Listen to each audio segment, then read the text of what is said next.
بینەرانی بەڕێز سڵاوتان لەبێت لە ئەڵقەی پێنجەم و کۆتایی دیدارەکەماندا هەڵوەسە لەسەر وێزگەیەکی گرنگی دیکەی ژیانی سیاسی دکتۆر مکەڕەم تاڵەبانی دەکەین کە ئەویش هەڵوێست و ڕۆڵی ئەوە لە مفاوەزات و نێوانگیری و دانوستان و ڕێکەوتنەکانی نێوان حکومەتی عراقی و شۆڕشی کورد و لایەنە کوردیەکان کە ساڵانێکی زۆر ئەو لەم نێوانەدا کاری کردووە بۆ مێژوو مەبەستمانە لە زمانی خۆیەوە وەک شایەت حاڵێکی زیندوو ڕێخەری گفتوگۆ دانستانەکان لێ بپرسین ئایا ئامانجی ئەو لەم نێوانگیرە چی بوو و چۆن لە گفتوگۆ دانستانەکان تێگەیشتووە ئایا ئەو وەک نوێنەر و ڕاوێژکاری سەدام و حکومەتی عراقی ئەم کارانەی کردووە یاخود وەک بێلایەن یا وەک کوردێک ئەم هەوڵانەی داوە بۆچی هەمیشە دەرەنجامی گفتوگۆکان بەباری نەگەتیڤ تاکەوتو و بێ ئەنجام بووە ئایا ئەم دانیشتن و ڕێکەوتنانە تاکتیکی سیاسی بوون بۆ خۆبەهێزکردنەوە و مراوغەکردن بە کات و جۆرێک بۆ لە جەنگی سارد یاخود بەجددی دانوستان و گفتوگۆ بوون بۆ چارەسەری کێشەکان کام لایەن لەم دوولایەنە دەستپێشخەر یاخود ڕێگر و لەمپەر بوون بۆ بەمەزگەیشتنی گفتوگۆکان و پەخستنیان ئایا گفتوگۆکان نهێنی بوون یان ئاشکرا فەرمی و نووسرا و دیکومنتکراوە بوون زەمانەت بوون لەسەر کاغەز یاخود هەر قسە و سەرزارێکی و شەفەیی بوون لەلایەن هێزە کوردیەکانەوە ڕێکەوتنەکان تاگلایەنە و یەکە و یەکتەرەفە بوون یاخود بەڕاوێژ و پێکەوەی دەکرا ئایا خراپی دەرەنجامی گفتوگۆکان لاوازی ئەقلی سیاسی سەرکردایەتی کورد و نەبوون یەکگوتاری کورد بووە یاخود بێبەڵێنی و بڕوانەبوون و گوێپێنەدانی ڕژێم بووە بە مافەکانی کورد هەروەها پرسیمانەوەی ئەو لە بەغدا تا ساتەوەختی ڕوخانی ڕژێم و هەڵوێست و بڕیارەکانی ئەو لەو ڕۆژگارەدا دەوترێت دکتۆر مکەڕەم تاڵەبانی تاکە کوردێکە کە زۆر باش دەتوانێت کەسێتی سەدام حوسێن هەڵبسەنگێنێ بۆ وەڵامدانەوە پرسیارە و تەواوکردنی تەوەرەکان و کۆتایی دیدارەکەمان لەگەڵ زۆر بەڕێز دکتۆر مکەڕەم تاڵەبانی سیاسەتمەدار و یاسەناس بەردەوامین بۆ درێژەدان بە تەواوکردنی تەوەرە و گفتوگۆکان دکتۆر جان دیسانەوە بەخێر بێت بۆ بەرنامەکە سوپاس بۆ ئامادەبوونت لە ئەڵقەی پێنجەم و کۆتایی دیدارەکانمە بەسمانە بڕێک زیاتر لەسەر ئەو تەوەرانی کە تەواومان نەکردووە لەسەری بۆستین ئەمەوێ سەبارەت بە مفاوەزات و ڕێکەوتنی ساڵی 1970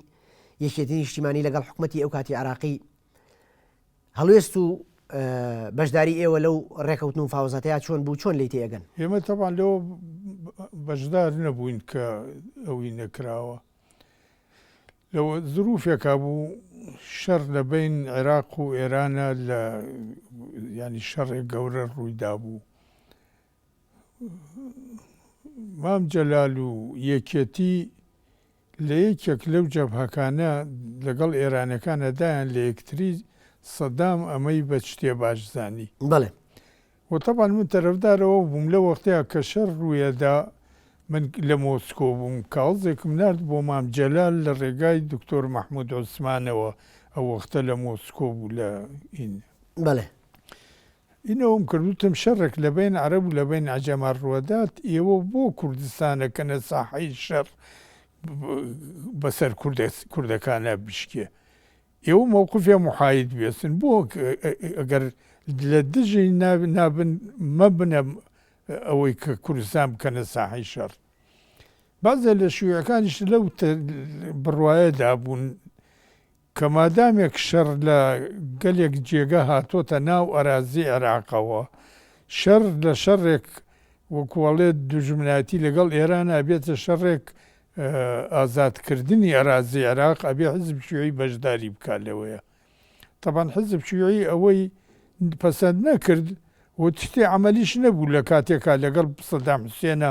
دوژمنایەتی و یەکتریە کوشتنیەکەن چۆن چۆنی بچن لەگەڵ ئێرانە شەڕ بکەن سەدام حوسێنە ئەو کاری بکەن مەڵێ لەو کاتەیە هەمووتوێش کەوتوو بۆ بین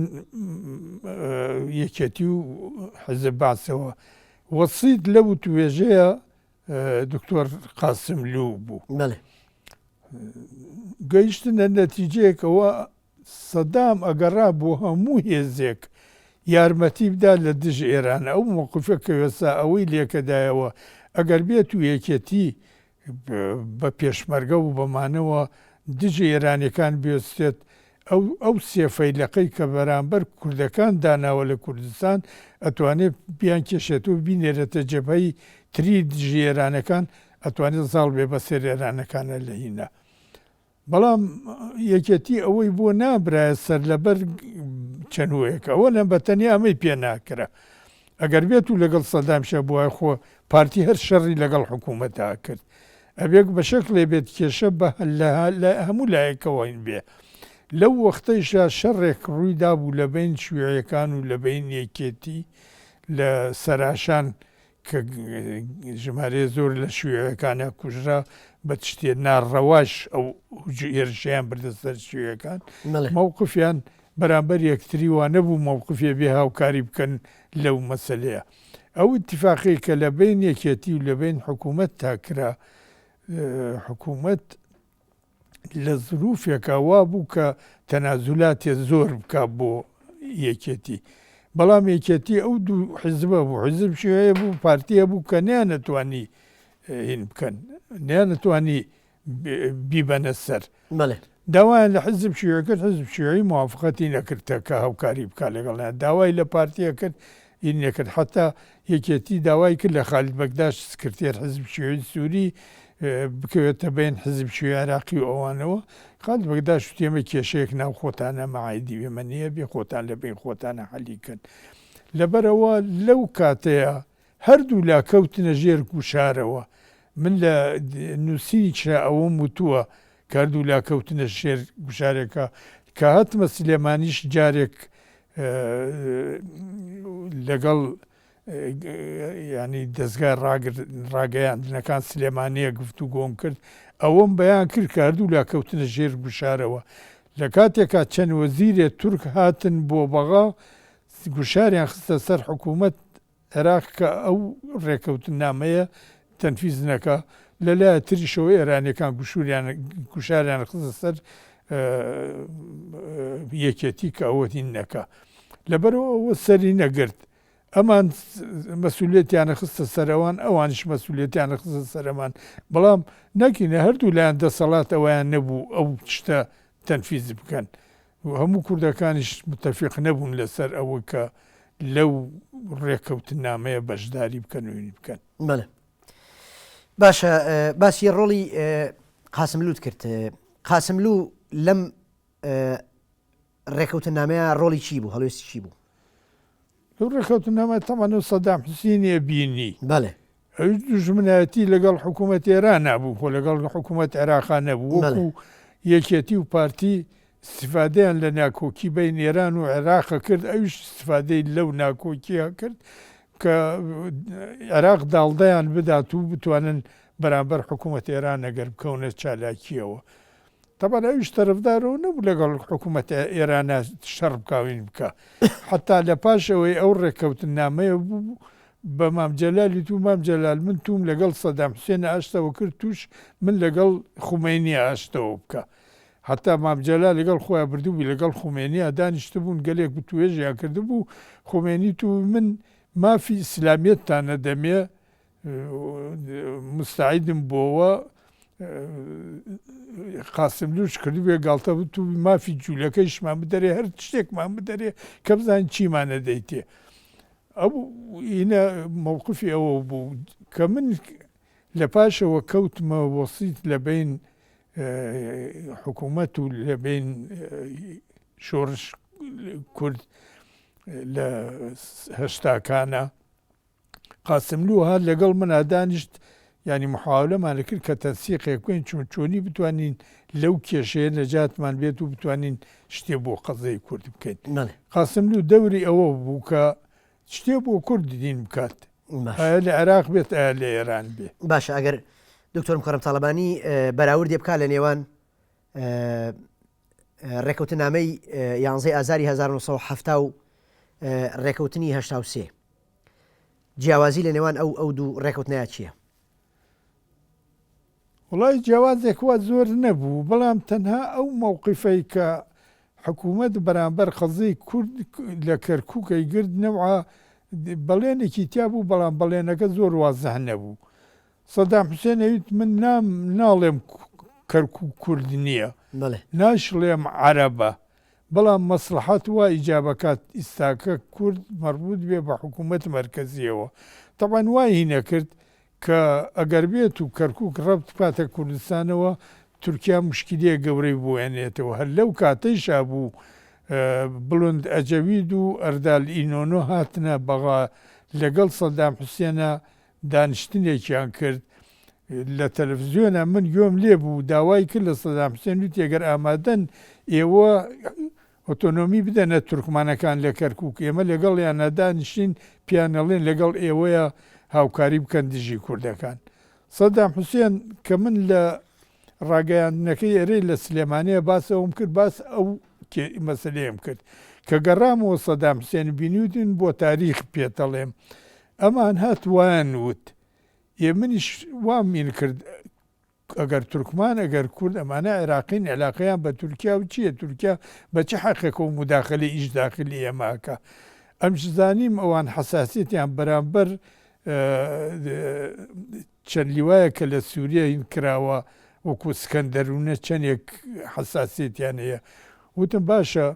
ئێوەش ڕێگەمان بدەنێ ئێمە لەگەڵ عەرەبەکان سکەندەرونەیە یەکە گرین ئەگەر مستعید بن ئێوە حکوم زاتیان بدەنێ ئێمە واکەین لەگەڵتانە هاوکاری بکەن وتی سەریان شۆڕ کرد و کلیکیان خستە ناوگەڵەوە دەرچوون ڕۆیشتن بۆ تاریخ پێتەڵێم ئەمە مەسەلەکە بوو لە نێوانمانە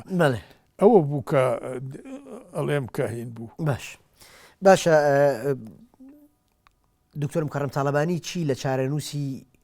عەبدوڕەحمانی زەبیحی ئەزانێت ئەو پیاوەی کە لە هەشتاکان سەرنەگوم کرا طبعا ئەم ناسی لە دوورەوە ناسی بەڵام پەیوەندیەک مباشرم نەبوو لەگەڵەیە نەبوو هەتا یەک جارێک لە حەبسخانە من تازە لە سجن دەرچووم پاش 7 ساڵ لە تەوقیفا بووم لە تەسفیراتیان ویست من بنێرن بۆ بەدرە عەبدوڕەحمان زەبیحیم لێوانە بینی وتی من ئەمە 7 ڕۆژە لە پێناوی ئەم میلەتە لەم زیندانەم کوڕوتم خوات چاکت بۆ بکە من دوای 7 ساڵ حەبسخانە ئینجا ڕۆم 3 ساڵتری بۆ این 7 ڕۆژ چێت و لە پێناوی میلەتە قوربانی داوەی ئێتر لەبەرەوە ناسی نێوام لەگەڵیان نەبوو عەبدوڕەحمان سەبارەت بە گومناوکردنی بێسەر و شوێنکردنی چارەنووسی ئەو هیچت نەئەزانی لەوڕۆ نازانم هیچی لێ نازانم تۆش لە بەغا بوو تۆ ئەویش لە بەغا بوو بەڵێ هەردووتان لە بەغا بوون ئەڵێم هیچت لە چارەنووسی ئەو نەبیستوە نازانی زانم بەڵام من هین نەبوو من ساڵم لەگەڵیان نەبوو ساڵم لەگەڵ قاسملووە بوو لە دەمێکە قاسملووی ناسی ئاگاداریم بووم دایمە جا بەهاتایە بەغا ئەهات بۆ لام بۆ ماڵمان منش لە وەختەیە کەوتومەوە بین حکوومەت و بین شۆڕش لە کوردستانە ئیتر ینی پێکەوە بازێک توێژۆمانەمانە کرد کە ڕێگایەک بدۆزینەوە بۆ چارەسەرکردنە و کێشێ ئەمە زەبیحیم ناناسی چ نەمبینیوە باشە ساڵی 1970 تۆ نامەیەک بۆ سەدامە نێریت دواتر نامە بۆ هەریەک لە جەلال تاڵەبانی و ڕەسوڵ مامەند و سەرکردە کوردەکانە نێریت ئەو گفتوگۆ و دانوستانانە چۆن بوو ئەو نامەیە ناوەڕۆکی ئەو نامەیە کە بۆ سەدامن نارچی بوو وەڵامی ئەوان چی بوو لە پاش سەقالەکردن من لە وزارەت من تا 7 ساڵ بە کولی پەیوەندیم لەگەڵیان نەبڕی هیچ ساڵێک من نەبوو لە وەغا دانیشتە بووم هەتا دیە تا 1-2 ساڵ مڕاقەبەیە زۆریان خست بۆ سەر ماڵمان تەلەفۆنم کرد بۆ وەزیر داخلی احتیجاجم کرد لەسەرەوە کەمە تشتێ لا ئەخلاقیە 2 مۆتۆرسایکل 24 ساعت بەبەردەم ماڵمانە دێتەوە ڕاوینەکە بەڵام پەیوەندیم نەکردوێت ساڵم لەگەڵیان نەکرد بوو مەسەلەی ڕوویداد ئامۆزایەکم کە پیرۆ تاڵەبانیە لەگەڵ 4 کەستریاکەیەکی کەمال شاڵیە لە سلێمانی حکومی ئادام دەرابوون من لەو بڕواایە بووم کە ئادامیان ناکەن و حکوومەکە گۆڕن بەڵام کاک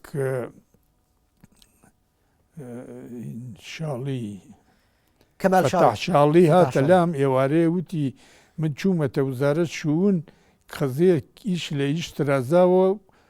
مەرسوومەکەیان تەبع کردو نردیانە بۆ سەدام ئیمزای بکات و حکومەکەیان تەنفیز بکرێ من هیچم پێ ناکرێت ئەگەر توی چیان نەتوانی چی بۆ بکەیت منش هیچ پەیوەندیەکانم نەبوو لەگەڵینا بەڵام مەجبور بووم کە ئەگەر وەکۆڵێ ئەزعاف الئیمان هیچ نەبێت داوای بینینی بکەم بەیانی من ساعانۆ چوم وەرەقەیەکم نووسی لە استیعلامات داوای بینینیم کرد ساعات 9 تەلەفۆنیان بۆم کردوتیان ئۆتۆمیلی بۆ نێرین مەوعد تەیە لەگەڵ سەرە کۆمارە لە سعات دەیە سعاتە چوم زۆر بە گەرمی ینی پێشوازی لێم کرد حتا حادسەیەکەیە قاوەیان بۆمان هێنا دانیشین قاوایان بۆ مێنا من قاوەکەم ئاوانایە سەر مێزەکەەوە دانیشتم ئەو قاوەکەی خوارد هەر سیر منی کرد و سێر قاوەکەی کرد وتی قاوەکەت نەخوارد وتم وەڵا جەناب ڕیس داوای کمێ لە لای جەنابتان ئەگەر بۆمی بکەن تەبان زۆر مەمنونە بووم و قاوەکە خۆم ئەگەر بۆمشی نەکەن هەر مەمنونە بووم چونکە داواکەمت قبول کرد بۆ مقابلە بەڵام قاوەکە ناخۆ وتی چییە وتم مەسەلێ وایە نەختێک قسەی کردەمە بۆ وایان کردووەمە بۆ نییە نەکرد وتم نازانم بۆ وایان کردو بۆیان نەکردەوە من هاتوومە عودەی کورتیان کوشتووە هاتوومە ڕجایان بۆەکەم نەختە بیری کردەوە وتی قاوەکەت خۆ قاوەکەت خۆ دای لە جەرەسەکە سکرتێرەکەی بان کردوتی مەرسومێت دەرکە بۆ عافیان ئیتر لەو دانیشتنە بەس ئەوەی کرد حزب شیوعی وای کردو و پارتی وای کردو یەکێتی وای کردوینی وای کردو وەڵا جەناب ڕیس من خۆ نوێنەرەوان نیمیستاکە هاتوومە بۆ ئێرانە ئەگەر داوا بکەیت لەگەڵیان ئەم کێشانە حەل بکەیت ڕەنگەی کێتر بنێرن من نەنێرن باشە دکتۆر پرسیارەکە ئەمەیە ینی تۆ پیرۆ تاڵەبانی و کەمال شاڵی و ئەو سێ کەسەی ترکە یەکێتی بوون حکمی ئەعدام بوون تۆ بە نامەیەک زۆر بە ئاسانی لە زیندان دەریانەهێنی تۆ چۆن ئەم کارە قورسانەوە پێ ئەکرا ینی پەیوەندی تۆ بە سەدامەوە وەختەکە استقالەشم کرد لە ماڵە دانیشتم هین نەبوو ینی بڵێ مشکلەیەک وها لە بین من و سەدامە بێ سەدام ئەوەی تەقدیرە کرد لە چەند جێگایەکی شوتە بووی ئێمە تەقدیرەکەین چونکە لەگەڵ هەموو مەترسیەکە وڵاتی بەجێ نێژ بچێتە وڵاتێک بێگانە دانیشت لێرانە و بۆ تاریخی شەڵێم کە چوومێتە هەسۆڤێتی وتیان ئەمە ترسێت شتێکت لێ بکە گمێنیتەوە لێرە وەکو میێوانێک بە مستەوایەک بەرز ئێمە میێوانداری تەکەین وتم وەڵی بە مستەوایەک نزمە چمە وڵاتەکەی خۆم لە وڵاتێتر نامێنم من وەکو ئەمانی مەمان هەر کەسێ ژن و دوو مناڵەیە لەگەڵ خۆیانایەتی من عشیرەتێک و خزمێ زۆر و زەبەنەمەیە ئەگەر من دەرچم احتیمال هەیە و کابرایە تۆ لە لەوان بسێنێتەوە تۆ چەندێک لە مۆسکۆ مایتەوە کە چوو بەلای عەزیز محەممەد من هەر جارێ چوم تقریبا 4-5 ڕۆژ بەگوێی مەوعید تەیارە کە ئاهاتووە چوو لەیان ئامامەوە لە مۆسکۆ مامەوە میێوانداری حیزب بووم حیزب شیوعی سۆڤێتی ئەوان تەرەفدارەوە بوون مەسەلەی و کێشانە بە سوورەتی و توێژ حەل بکرێ هەتا چەند جارێک لە جوژەی مەرکەزی پێمیان تووتیان هاوڕێ ئەمە شەریفترین نەبیلترین کارە کە تو ئەیکەی بۆ وڵاتەکەت چونکە مەترسیە زۆر بەسەر وڵاتەکەت و مەنتیقەکەەوە هەیە ئەگەرە بتوانێت ئەم کێشەیەک حەل بکەین بکەیت عەلا کول حاڵ لەو ئینەیە سەدام بە منی وتوتێ نابووە ئیستیقالەت بکردای وتم من نامەیەکم بۆ تونسی جوابن نەدایەوە سۆنی خواردوتی پێم نەگەیشتووە مەخلاق من نییە گەر پێم گەیشتای جواب مەدایەوە سەلبەن یا ئیجابن وتی ئەگەر ئیستیقالەت نەکردایە ئەو ساڵە ئەماوە ئێمە محاوالەمانە کرد ینی کێشە بە سوورەتە تر حەل بکەین ترکە من چوومەوە ڕۆیشتم ئەوەی ئەوانی حەل هین کرد عەفو کرد چوومەوە بیرم لەوە کردەوە کە ئەو ئەم قەزەی تەڕح کرد مەسەلە وەکو وردە گلەیی لەسەر حیزب شیوعی و حیزب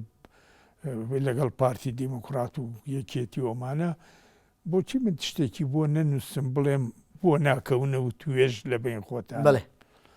نامەیەکم بۆ نووسی وتم جەنابەت خەزێت بەو شەکلت ئینت کرد ئەمە ساڵی 1970 بڵێ وتم ئەگەر لەو قەناعەتەی کە ممکنە ئەم کێشەیە دووبارە لە ڕێگایەک ئاشتیانەوە حەل بێ بۆچی یەکێک ناکەیتە وەسیت کە لەگەڵیانت ساڵ بکات و لەگەدا بنشین پێکەوە لە ڕێگای و توێژەوە حەلی بکەن کە نامەکەم بۆی نرد داوامی کرد بمبینێ پاش نەختێک گفتوگۆ ئەمانە وتی بۆ ناکەیتە بینەوە لە مینە ئەگەر لەو قەناعەتەکەی من مانعم نییە وەڵاهی بکەمەوە بینەوە وتی لەم بینەیە بکەوەرە چالاکیەوە ئیتر من دەرچووم هاتمە کفری لە ڕێگای شێخ عەتای برامەوە نامەم نرد بۆ مام جەلال و بۆ کاک مەسعود و بۆ ڕەسوول مامەد و بۆ عەزیز محەممەد و بۆ ئەوانی تری کام ناسین کە ئەوەم بۆیانی کرد کە سەدام هەڵویستی ئاو هەیە و داوایە وایەیە ئەمە ڕێی بوو لە پاش وتوێژێک لەبین من و ئەوانە من وا بە چاکێزانم ئەگەر ئێوە لەو قەناعەتەیە بن کە ئەمە لە ڕێگای توێژەوە حەلە بێ ڕێگای و توێژ و ئەمانە بگرن یەک وەلام ئەو نامانە هاتەوە بە شەکلێکی جیابی ئەوەڵ نامە نامەی بروسکەیەک ڕەسوول مامەند بوو لە ڕێگەی شێخ محەممەد شاکەلیەوە هات دوایی ڕسالەیەک مفەسەل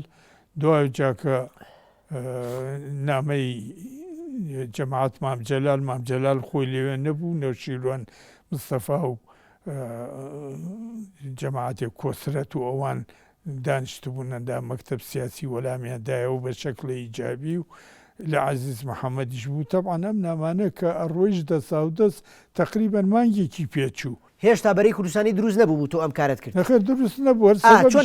چۆن توانی ڕە جیاوازەکان کۆکەیتەوە حیزبە جیاوازەکان سەبەبێ و من لە پاشەوەی کە کاغزەکەم بۆ عەزیز محەممەد دەستی کە دووەلامی بۆم ناردەوە ئەڵێ ئەمە بە وتارمانێ بە کاغز و ماغز حەل ناکرێ چونکە دوای مانگێ بە من گەیشتووەم کاغزە ئەگەر ئەتوانیا لە کوردستانە لە دەروی کوردستان با یەکتری ببینین وتم باشە داوام کرد لە سەدام حوسێن جاوا سەفەری بۆم کرد چوون بۆ مۆسکۆ عەزیز محەممەد و ئەوانە بینی یعنی لەو وەختەیە کە من بینیانم هێشتا ئەوان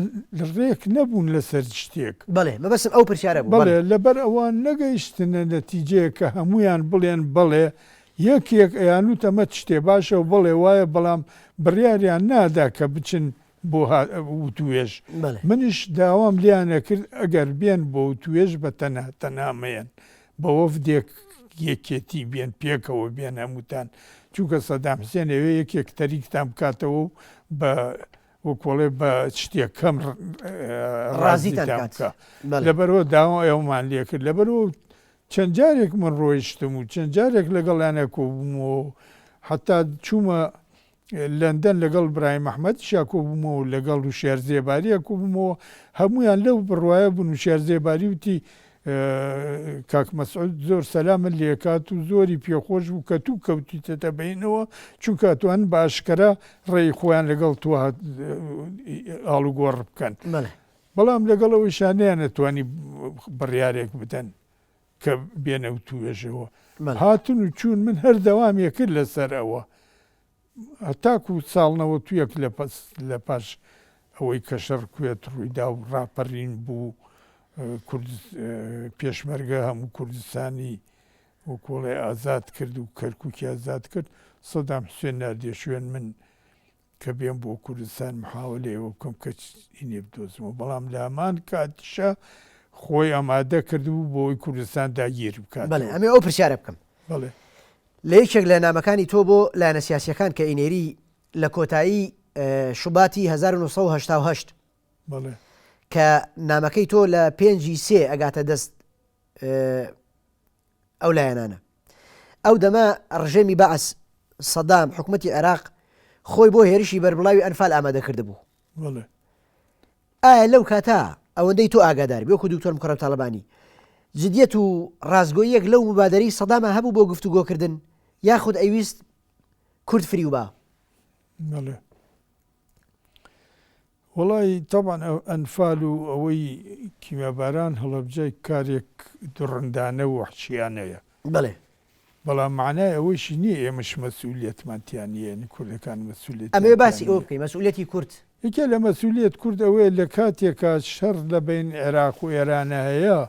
بۆچی ئێرانیەکان تێننە گەڕک ڕەحیماوە لە گەڕک ڕەحیماوەوە بە ڕاجیمات و بە تۆپ منشات نەوت کەرکووکینکەن لە کاتێکە ئەو بەوە خۆی هەڵی کێشا سەدام حوسێنەوی تەمە 3 ساڵە جۆگەیەکی لێ نیانتوانی لە جێوگەلەکە بەڕێنەوە بۆم بەر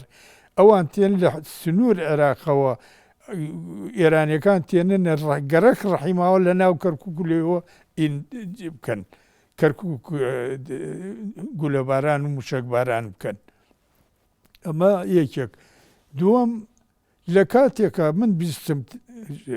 مەلک حوسێن تەلەفۆنی بۆ سەدام کرد و بۆ زاتان لە جەبە چۆن ئۆتۆبی زۆر قایمە قەتعیە ناتوانن هیچ بکەن لەو کاتەیە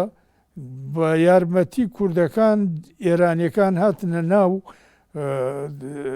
چەند شاروچکەیەکی کورد لەوانە هەڵەبجە هاتنە ناو هەڵەبجە